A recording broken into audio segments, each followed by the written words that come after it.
මේ ශාකය පිළිබඳ අන්තර්ජාලයට පළවෙනි වාර්තාව අපි අද හදන්නේ අවුරුදු 147යි මාස 7 හරියටම ඉතිහාසයට යන්න. ඉතිහාසයට ගිහිල්ලා ඒ අවුරුදු 147යි මාස 7කට කලින් අතීතයේ හිටපු උද්භිදඥයෝ දැකලා කරුණු සටහන් කරපු ශාකයා කරුණු සටහන් කරපු ස්ථානයෙන්ම අපි අද හොයාගෙන තියෙනවා. ඒක මම පෙන්නලා ඉන්න ඔක්කොම කලින් මේ තියෙන්නේ. මේකේ මේ ශාකය හඳුනා ගන්න තියෙන විශේෂම ලක්ෂණ තමයි මෙන්න මේ තියෙන වෛරන් රටාව. මේක වලට බැලුවට පේනවා මේක බට ශාකයක් කියලා.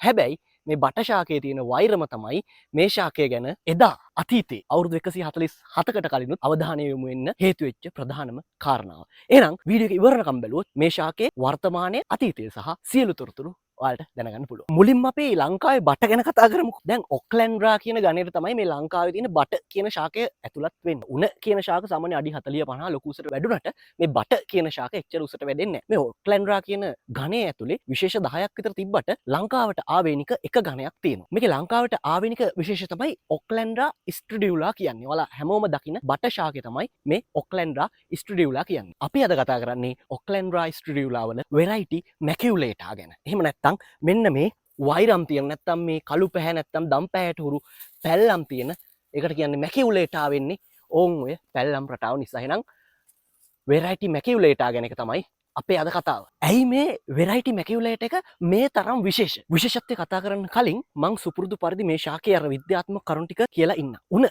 නැත්තම් බට මේ ශාක අයිති වෙන්නේ පොයේසිය කියන පවුලට. එතකොට පොයේසිය කියන පවුලේ ඔක්ලැන්ඩ්‍රා කියන ගණයේ ස්ට්‍රිඩියුලා කියන විශේෂයට අයිති උපවිශේෂයක් තමයි අපි අද කතා කරන මේ මැකියුලේටා කියන්නේ. මේ ශාකය හඳුනාගන්නේ අපි හොඳින්ම දන්න හෙන්රි ට්‍රිමන් විසින්. ඊට පස්සේ ජේ.එස්. ගැම්බල් කියන උද්භිද විද්‍යාඥයා විසින් තමයි මේක ඔක්ලැන්ඩ්‍රා කියන ගණයට ඇතුළත් කරලා නාමකරණය කරලා තියෙන්නේ. ඔක්ලැන්ඩ්‍රා කියන ගණ නාමය හැදෙන්නේ ග්‍රීක භාෂාවේ තියෙන ඕකල් සහ අර්නර් කියන වචන දෙක එකතු වෙලා. ඕකල් කියන්නේ සමූහයක් කියන එකට. ඊට පස්සේ අර්නර් කියන්නේ කේසර නැත්තම් මලක තියෙන පුරුෂ කොටස්. මලේ කේසර සමූහයක් විදිහට වැඩෙන නිසා මේ ශාක ගණය ඔක්ලැන්ඩ්‍රා කියන ගණයට ඇතුළත් කරලා තියෙනවා. නැත්තම් ඔක්ලැන්ඩ්‍රා විදිහට නම් කරලා තියෙනවා. මේකේ මේ පත්‍ර කඳන් පෑගෙද්දී චිරිචිරි සද්දයක් එනවා. අර කියන්නේ නිකන් මිරිස් කරල් වියලි මිරිස් කරල් බිම දාලා පාගෙන සද්දය වගේ කියලා. ඕන් ওই සද්දෙට තමයි ලතින් භාෂාවෙන් ස්ට්‍රිඩියුලා කියන්නේ. ඒ නිසා තමයි මේක ස්ට්‍රිඩියුලා කියලා නාමකරණය කරලා තියෙන්නේ. මේකේ වෙරයිටි මැකියුලේටා නැත්තම් මේ උපවිශේෂ මැකියුලේටා කියන්නේ විශේෂම දේ ඔය ස්ට්‍රිඩියුලා එකේ නැති ලක්ෂණය තමයි මේකේ තියෙන මේ තනින් තියෙන පැල්ලම් නැත්තම් ලප. මේ ලප වලට තමයි මැකියුලේටා කියන්නේ. එතකොට මේ පැහැදිලි ලප රටාවක් මේ ප්‍රදේශයේ තියෙන මේ හරිය තියෙන ශාක සියල්ලෙම මේ ඉතාමත් අලංකාර මේ ලප රටාව තියෙනවා. ආන් ඒ නිසා තමයි මේ උපවිශේෂය මැකියුලේටා වුනේ මේ ලප නිසයි. එහෙනම් යන් අපේ ඉතිහාසයට 1885 ජර්නල් ඔෆ් බොටනි කියන සංග්‍රහයට හෙන්රි ට්‍රිමන් විසින් ලිපියක් ලියනවා. ඒ ලිපියේ මේ ශාකය ගැන මේකේ අපූර්වත්වය ගැන විස්තර සඳහන් වෙනවා. ටේනොස්ටැකියම් පොඩි ප්‍රශ්නාර්ථයක් දාලා මැකියුලේටම් ට්‍රිම් කියලා තමයි නැත්නම් ට්‍රිමන් කියන එක සංකේතවත් කරලා තියෙන්නේ. මේ ශාකය එතනදී හඳුන්වලා තියෙන. ඉතින් මැකියුලේටම් එතනක් තියෙනවා. කියන්නේ මේ ලප රටාව ගැන එතනත් විස්තර වෙනවා. මොනවද මේකේ තියෙන සුවිශේෂී තොරතුරු? ඇත්තටම මේ මොහොත වෙද්දී මේ තොරතුරු මට වාර්තාවක්ම නෙමෙයි. මේ තොරතුරු මං ගේ ඇස් ඉදිරිපිට ජීවමානව තියෙන සාක්ෂි නැත්තම් ජීවමානව ඔප්පු වෙච්ච දේවල්. මොකද ට්‍රිමන් මේක ගැන ලියද්දි ලියලා තියෙනවා මේවා ඝන පඳුරු විදිහට ඉතාමත් ළඟින් මේ ශාක පිහිටලා තිබෙනවා කියලා. ඉතින් ඔයාලට පේනවා මේ වටපිටාව දැක්කට පස්සේ ඔය සියලු කාරණා ඔප්පු වෙනවා. ඒ වගේම මේකේ භූගත කඳ නැත්තම් රයිසෝමි ඉතා සංකීර්ණව බෙදිලා තියෙයි කියනවා. අපි ඉතින් පොළොව හාරලා මේක බලන්න බෑ. අපි ශාක වලට හානි කරන්නේ නැහැ නේ. හැබැයි මේ විදිහට වාර්තාවල සඳහන් වෙනවා. මේකේ ශාක කඳන් නිකන් අලු කොළ පැහැති වෙන අතර ඒ වගේ කඳ මොටල්ඩ් එහෙම නැත්තම් ලප සහිතව නිර්මාණය වෙලා තියෙනවා කියලා තියෙද්දි මගේ ඇස් දෙකට පේනවා ඒ ලප. එතකොට ඒ ලප වල පැහැ ගැන හඳුන්වලා තියෙන්නේ කළු පාටටත් වඩා නිකන් වයින් පාට නැත්තම් අඳුරු දම් පාට වයින් එකක කලයක තමයි තියෙන්නේ කියලා. ඉතින් හරියටම හරි ඔයාලත් ඉතින් ඇත්තටම නැතත් වීඩියෝ එක හරහා දකින්නේ ඒ සාක්ෂි සාධක සහිත ඔප්පු වෙච්ච මේ ශාකය. මේ ශාකය පිළිබඳ අන්තර්ජාලයට පළවෙනි වාර්තාව නෙමෙයි නම් මාව නිවැරදි කරන්න ඔයාලට පුළුවන්. මේ ශාකයේ කිසිම පින්තූරයක් අන්තර්ජාලයේ හොයාගන්න තිබුණෙත් නැහැ. නිසා ඔයාලා පළවෙනි වතාවට මේ අවුරුදු 100 ගානකට කලින් වාර්තාවල තිබ්බ මේ ශාකය ඔයාලගේ ඇස් දෙකෙන් දකින්නේ. විශේෂම දේ තමයි මම දැන් කියන්න යන්නේ මේ වාර්තාව ඇතුලේ 1885 ජර්නල් ඔෆ් බොටනි 23 වෙනි වෙළුමේ 273 වෙනි පිටුවේ ට්‍රිමන් ලියනවා මේ ශාකයට ලංකාවේ රාම බටලී කියලා හඳුන්වනවා කියලා. නැත්නම් රාම බට කියලා හඳුන්වනවා කියලා. ඉතින් ඒ කතාව කොයිතරම් ගැළපෙනවද කියනවා නම් මම දැන් ඉන්නේ කියන රජයේ වනාන්තරය කියලා කියන්නම්කොම. හරිද?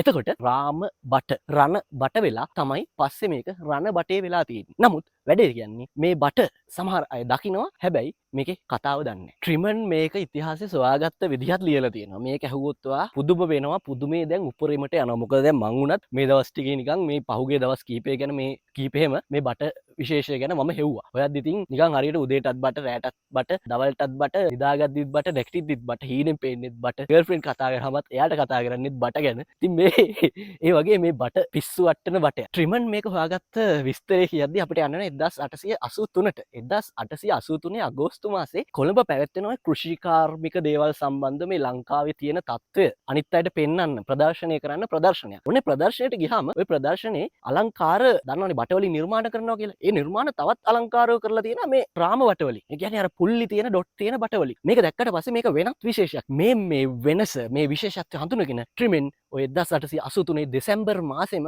එනවා. අගෝස්තු මාසේ ප්‍රදර්ශනයෙන් දැක්ක දෙසැම්බර් මාසේ එනවා මේ බට හොයාගෙන. ට්‍රිමෙන් ආවද? නෑ ට්‍රිමෙන් ආවේ නෑ. 1883 දෙසැම්බර් මාසේ සීජේ ෆර්ගියුසන් කියන පුද්ගලයා මේකේ සාම්පල් එකතු කරගන්නවා අඹගමුව ගල්බොඩ තේවත්ත ආශ්‍රිත ප්‍රදේශයකින්. ඒ විදිහට තමයි වාර්තාවල සටහන් වෙලා තියෙන්නේ. එතකොට ඔය සීජේ ෆර්ගියුසන් කියන කෙනා ගැන කතා කරද්දී සීජේ ෆර්ගියුසන් ලියලා තියෙන පොතක්. ඔයාලට පුළුවන් අන්තර්ජාලයෙන් හොයාගන්න. ඒක හොයාගත්තොත් ඔයාලට මේ 1883 ලංකාවට මොකද වුනේ කියන ප්‍රශ්නට උත්තරත් හොයාගන්න පුළුවන්. ඒ කාලේ ලංකාවේ විවිධ ප්‍රදේශවල උදාහරණයක් විදිහට මේ ලබුගම ජලාශය ගැන ලබුගම පැත්තේ තිබු අලි ගැන ඊට පස්සේ එක්නැලිගොඩ දිසාවේ ගැන ඔය වගේ ගොඩක් මේ ප්‍රදේශය ආශ්‍රිත ලංකා විවිධ ප්‍රදේශ කුරුණෑගල අනුරාධපුර ඔය පැත්ත ගැන ගොඩක් විස්තර තියෙනවා පොතේ. එතකොට මොකද්ද පොත සුදු පුතේ? සිලොන් ඉන් 1883 නැත්තම් 1883 ශ්‍රී ලංකාව කියන පොත තමයි මේ පොත. මේ පොත අන්තර්ජාලයේ තියෙනවා පිටු 300 ගණක් වගේ තියෙනවා. ඔයාලට අරන් කියවන්න පුළුවන්. බොහොම ලස්සන රූප සටහනුත් මේක ඇතුළත් කරලා තියෙනවා. පොඩි ප්‍රශ්නයකට තියෙන්නේ ජාත්‍යාලය කියන එක තියාගෙන මේක බැලුවම පොඩ්ඩක් කේන්ති නැහැ. පටන් ගද්දි මුඩම දාලා තියෙනවා the leading crown colony of the British Empire කියලා. කමක් නෑ ජෝන් ෆර්ගියුසන් මහත්තයෝ. ඔයා එහෙම කිව්වට ඔයා සතුටින් ඉන්නකො එහෙම කියලා. මොකද ඔයා අපිට ගොඩක් තොරතුරු එකතු කරලා දීලා තිනවා වර්තමානයේ මිනිස්සුන්ට මේ ශාකය පිළිබඳ අතීත කතාව දැනගන්න. ඒකට බොහොම ස්තුතිවන්ත වෙන්න ඕනිමයි. මේකේ මේ ඝණය ස්ථිර කරලා විස්තරයක් අඩංගු වෙන ඊළඟ මූලාශ්‍රය තමයි Annals of the Royal Botanical Garden Calcutta කියන සංගරාව. මේ සංගරාවේ 7 වෙනි වෙලුමේ The Bamboos of the British India කියන කොටස යටතේ 124 වෙනි පිටුවේ මේ ශාකය ගැන විස්තර කරලා තියෙනවා. කොහොමද විස්තර කරලා තියෙන්නේ? මේ ශාකයේ පිහිටීම දක්වලා තියෙන්නේ රුවන්වැල්ල සහ අඹගමුව කියන වන රේඛාව ඇතුලේ ශ්‍රීපාදස්ථානයට ගිනිකොන දිශාවෙන්. ඔව් නේද? ගිනිකොන නේද? දකුණයි බටහිර අතර නිරිත දිග දිශාවෙන් ශ්‍රීපාදස්ථානයට නිරිත දිග දිශාවෙන් මේ බට පිහිටි ස්ථානේ පිහිටලා තියෙනවා කියලා. ඉතින් ඇත්තටම මම මේ ඉන්න ස්ථානය තියෙන්නේ හරියට මේ කිව්වා වගේ රුවන්වැල්ල අඹගමුව ওই වන රේඛාවේ ශ්‍රීපාදස්ථානයට නිරිත දිග දිශාවෙන්. ඒක තමයි මම කිව්වේ මේක පුදුමේ එළවන සුළු කාරණයක් කියලා මේ බට ගැන කතා කරන එක. මේ රණ බට ගැන. එහෙම නැත්නම් මේ රාම බට ගැන කතා කරන්නේ. මේ ලියමන ඇතුළේ ජේස් ගැම්බල් විසින් ඔක්ලන්ඩ්‍රා ස්ට්‍රියුලා වෙරයිටි මැකියුලාටා කියන වෙරයිටි එක ස්ථිර කරලා ඒ ගැන තවදුරටත් ලියලා තියෙනවා. මේකෙන් ලබාගත් සාම්පල පේරාදෙණිය උද්භිද උද්‍යානය ගිහිල්ලා පැල කරා. ඒ පැල කරාම ওই තියෙන බටවල තියෙන රේඛා ඒ වගේ මල් පිපුණෙත් නැහැ කියලා. ඒ කියන්නේ මේවා ගොඩක් දුරට ඒ කියන්නේ මේ ප්‍රදේශයට ආවේනික නැත්තම් මේ ප්‍රදේශයේ තියෙද්දි මේ වගේ මේ රේඛා තියෙනවා. වෙනත් තැනක ගිහිල්ලා පැල කරාට මේ රේඛා අපිට දැක ගන්න හම්බෙන්නේ නැහැ කියලා ඓතිහාසික ඔප්පු වෙලා තියෙන නිසා ඔයාලා මේ බට දැක්කොත් තියෙන තැන දන්නවනම් ඔයාලගේ පැත්තේ තියෙනවා නම් වෙන වෙන තැන්වල ගිහිල්ලා පැල කරන්න හදන්න එපා. පැල කරාට මේ බටේ මේ විදිහට වැවෙන්නේ නැහැ. සමහරක් විදිහට බට වැවෙන්නෙත් නැහැ. ඊට පස්සේ 1900 ගණන් වල ලියපු අපි හැමෝම දන්න හැම වෙලේම අපේ ලංකාවේ අදටත් තියෙන හොඳම ශාක පිළිබඳ විස්තරය Handbook to the Flora of Ceylon කියන ග්‍රන්ථයේ 5 වෙනි වෙලුමේ 318 සහ 319 පිටුවල මේ ශාකය ගැන ඔක්ලන්ඩා ස්ට්‍රියුලා සහ මේකේ උපවිශේෂයක් වෙච්ච වෙරයිටි මැකියුලාටා ගැන ලස්සනට කරුණු සඳහන් කරලා තියෙනවා. ඒකෙදි සඳහන් කරලා තියෙනවා කවුද? ට්‍රිමන් විසින් මේ ඔක්ලන්ඩ්‍රා ස්ට්‍රියුලා වලට ස්ට්‍රියුලා කියන නම දුන්නේ අර මූන් කියලා විද්‍යාඥයෙක් අපි ඉදිරියේදී කතා කරනවා. මූන් කියන විද්‍යාඥයා අපි කලින් කතා කරා. අර මේ මහ බෝවිටිය වලට බ්ලැක් ස්ට්‍රෝබෙරි ට්‍රී කිව්ව මූන් ඉන්නේ. අහංගයා මේකේ බට පෑගෙන සද්දේ ඔය චිරි සද්දේ ගැන කතා කරපු නිසා ඒ නිසා තමයි මූන් ඔය ස්ට්‍රියුලා නම තියලා තියෙන්නේ කියලා ට්‍රිමන් විසින් Handbook to the Flora of Ceylon ග්‍රන්ථයේ 5 වෙනි මෙලුමේ සඳහන් කරලා තියෙනවා. එතනින් එන වැදගත් තොරතුරු මොකද්ද? මේ බට කියන්නේ නිකම්ම බට නෙමෙයි. මේවා සත්තුන්ගේ ආරක්ෂකයෙක්. නැත්තම් සත්තුන්ගේ නිකන් අර මේ ආරක්ෂක උපාංගයක් වගේ. මොකද දඩයන්කරුව පැමිණෙන බව නැත්තම් දඩයක්කාර එනවා කියලා සත්තුන්ට ඉඟි කරන්නේ මේ බට තමයි. ඇයි? දඩයක්කාර එනකොට මේ බටයක් පැවෙනම චිරිස් ගානවනේ. ඒ සද්දේට සත්තු ෂණික වටහා ගන්නවා. දඩයක්කාර වෙනවා. එහෙනම් my time has come කියලා අඳුරගෙන උන් මාරු වෙන එක කරන්නේ මේ බටවල උපකාරයෙන් ඒ කාලේ. ඉතිහාසය සහ මූලාශ්‍ර එකට ගලපලා කියලා ඊට පස්සේ අපි බලමු මේක මේ ව්‍යාප්තිය කොහොමද කියලා. මේ බටවල අපි කියවනේ කලින් මේකේ මේ ගණයට අයිති විශේෂ 10ක් විතර තියෙනවා කියලා. මේකෙන් මේ බටලි නැත්තම් බට කියන විශේෂය මේ ඔක්ලන්ඩ්‍රා ස්ට්‍රියුලා තියෙන්නේ ලෝකෙම්ම ශ්‍රී ලංකාව විතරයි. කියන්නේ මේක ලංකාවට ආවෙනික ශාකයක්. ඒ ආවෙනික ශාකයක් නිසා ඒකේ උපවිශේෂ උපවිශේෂයක් වෙච්ච මේ මැකියුලාට එකක් අනිවාර්යෙන්ම ලංකාවට ආවෙන එක. ඒක 아무තෙන් පැහැදිලි කරන්න දෙයක් නැහැ නේ. කියන්නේ ලෝකෙම්ම මේ බට තියෙන්නේ අපේ මේ පුංචි ශ්‍රී ලංකාවේ විතරයි. 2020 රතු දත්ත වාර්තා බැලුවට පස්සේ බට දැන් මේ තියෙන මැකියුලේටා නෙමෙයි බට කියන විශේෂ. මේ උපවිශේෂ නෙමෙයි ස්ටඩියුලා එක සාමාන්‍යයෙන් අඩු අවදානම් තත්ත්වයක තියෙන. නමුත් අපිට මේ හම්බෙලා තියෙන වෙරයිටි මැකියුලේටා එක මේක තියෙන්නේ මේ ප්‍රදේශයේ විතරයි. ඔයාලා කොහේ හරි දැකලා තියෙනවනම් අනිවාර්යෙන් කමෙන්ට් එකක් දාන්න. මොකද මගේ ජීවිත කාලේ මම දැකලා තියෙන්නේ මේ ප්‍රදේශය විතරයි. නිසා මේක අතිශයින්ම දුර්ලභයිනේ. අඩුම ගානේ අන්තර්ජාලයේ මේ පිළිබඳව ඡායාරූපයක්වත් අපිට හම්බෙන්නේ නැහැ. ඒ නිසා මේක ආරක්ෂිත ශාකයක් කියලා විශේෂයෙන් වර්ගීකරණය කරන දෙයක් නෑ. අනිවාර්යෙන් අපි ආරක්ෂා කරගත යුතු ශාකයක්. එතකොට මේ බටවල මොනවද තියෙන්නේ ආයුර්වේද ගුණ. සාමාන්‍ය ආයුර්වේදයේදී මේකේ මුල් සහ කොළ අපේ රුධිරය පිරිසිදු කරගන්න, ලේ පිරිසිදු කරගන්න පාවිච්චි කරනවා. ඒ වගේම අවුරුදු ගාණක් තිස්සේ, සියවස් ගාණක් තිස්සේ බට විසින් අපේ පරිසරයට ලබා දෙන ප්‍රධානම සේවාව තමයි පාංශුකාදනය අවම කරන එක. ගංගා ඇලයුරු වල වැඩමින් සියවස් ගාණක් තිස්සේ මේ ගංගා ඇලයුරු ආරක්ෂා කරලා පාංශුකාදනය වැළැක්වුවේ මේ අපේ බට ශාක සහ තවත් ශාක ඉන්නවා. බට ශාකත් ඒ අතර මුල් තැනක් ගන්නවා. ඒ වගේම තමයි අද වෙද්දී අපේ රටේ තියෙන මේ බහු අවයවික ලෝලියෝ ටික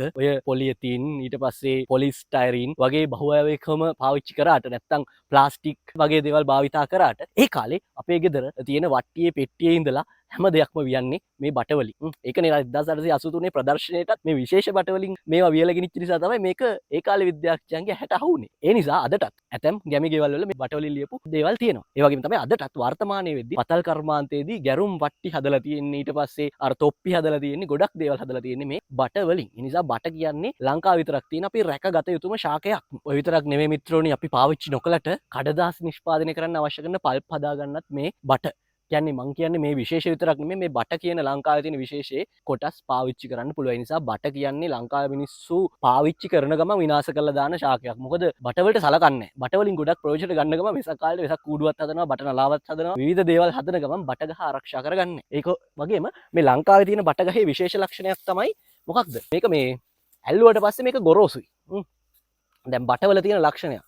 මේ බටවල දැන් මේකත් මේක උපවිශේෂයක් වුණාට මේකත් මේ ඇල්ලුවට පස්සේ අර වැලි කඩදාසියක් වගේ මේ ගොරෝසු ගතිය අපේ අතට දැනෙනවා හොඳට. මේ රේඛා මේ තියෙන්නේ මේ බටේ මේ නිකන් පින්තාරු කරා වගේ තියෙන්නේ. නැතුව ලිප්පිලා මුකුත් බුවක් විදිහට නෙමෙයි පින්තාරු කරා වගේ තියෙන්නේ. මේවා සාමාන්‍ය අර බටේ තියෙන ගොරෝසු ගතිය අපිට දැනෙනවා. මේක තමයි සාමාන්‍ය බට ගහක් අපේ රටේ තියෙන බට ගහක් කියලාම නැත්නම් ආවේනික බට ගහක් කියලා අඳුරගන්න තියෙන ලක්ෂණය තමයි මේ ගොරෝසු ගතිය. ඔයාලා අහලා තියෙන බට කැලේට ගිනි තිබ්බා වගේ හරි බට කැලේට ගිනි ගත්තා වගේ හරි පිරුණා. ඒ කියන්නේ මේ බට වලට ගිනි ගත්තොත් වියලි බට තියෙන කැලෑවකට ඒක ඉතා ඉක්මනින් ඇවිලෙනවා. ඒ වගේම තමයි මේ බට කියන්නේ කවුද බන්දා දෙයියෙක්ද කොහෙද බටකොල කකා ඉන්දියා කියන්නේ. ඒ කියන්නේ අලියා ආසාවෙන් කන කෑමක් තමයි මේ බට. ඒතකොට මේ බට කොළ ගත්තාම මේ උල් හැඩයක් තියෙන. ඒ වගේම මේ බටකොළ ඔයාලා දන්නවා බටකොළ වල මේ අගිස්ස මේ ධාරය ටිකක් කඩතොළු සහිතයි. මේකට මේ අතට අත ගැවුනොත් එහෙම අත කැපෙන්න උනත් පුළුවන්. එතකොට මේ තියෙන්නේ අපි මේ කතා කරන රණ බටවල බටකොළ. එතකොට බටවල බටකොළේ රණ බටවල බටකොළේ. ඊට පස්සේ බටවල අනිත් කොටසුයි සමාන. නමුත් මොකක්ද වෙනස? මේ රණ බටවල තියෙන විශේෂත්වය තමයි මේ තියෙන මේ කළු පාට මොටල්ස්.